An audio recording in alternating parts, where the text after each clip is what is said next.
Any time सतर्क रहते हैं, अलर्ट रहते हैं और अपने आप को शांत करने का तरीका ढूंढ करके अपने आप को अलर्ट रखते हैं।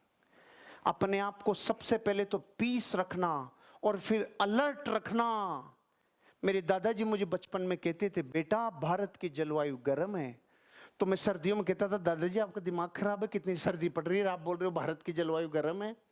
बेटा तू नहीं समझेगा। जब मेरी उम्र 8-10 साल थी तब मैं कहता था, नहीं दादाजी आप सही नहीं कह रहे हो। जब मैं 20 साल का हुआ तब मेरे को बात समझ में आई। दादाजी ने बोला, बेटा तू बैंगन को फ्रिज में भी रख देगा ना और उसको खाएगा तो गर्मी करेगा। बैंगन गर्मी करता है। ये बात भी पता ठीक नहीं थी आपको? ये भी जानकारी लेते जाओ बीच बीच में आप। मैं समझ गया। मैंने कहा दादाजी अपने भारत की जलवायु गर्म है, इस रेखा को मैं समझ गया, पूरी विषुवत रेखा को, कि हाँ जलवायु गर्म है। मैंने कहा लेकिन ये बार बार मुझे क्यों कहते हो? तो वो मुझे कहते थे, बेटा इसलिए कहता हूं, जिन देशों की जलवायु गर्म होती है, जिन देशों की जलवायु गर्म होती है वहाँ गरीब लोग ज़्यादा होते हैं, वहाँ अमीर और कामयाब होना मुश्किल होता है। ओ हो, इसके पीछे क्या विज्ञान। उन्होंने बोला जहाँ जलवायु गर्म होती है वहाँ क्रोध जल्दी आता है, वहाँ अहंकार जल्दी आता है।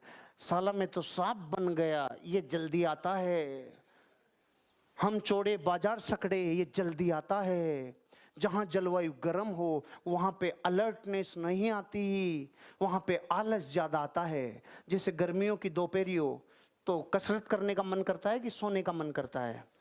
जब जब दुनिया में जलवायु गर्म होती है तो आलस पैदा होता है। उन्होंने कहा था, दिमाग को ठंडा रखना, जुबान पे शक्कर रखना और पाँव में चक्कर रखना, तब